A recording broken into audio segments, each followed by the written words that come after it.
Oh, hello friends, Preacher here. You know, you kind of snuck up on me. I didn't hear you walk up.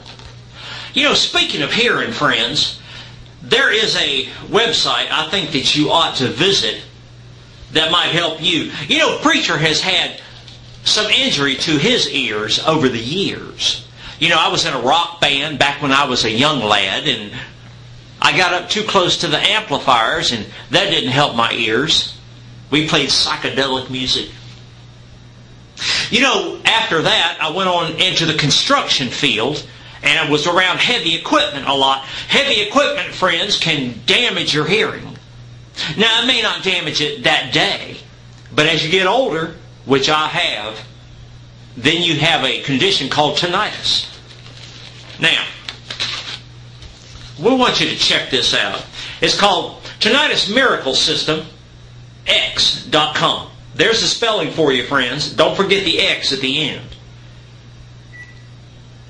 Now, they've got some great resources there for you to learn more about the tinnitus that you have in your ear. That ringing in your ears, it's all the time. It's driving Preacher crazy. Friends, do yourself a favor. Get the resources at the website, and I know it'll help you out, friends. Oh, we love you so much. We want you to hear and have a good life. Amen.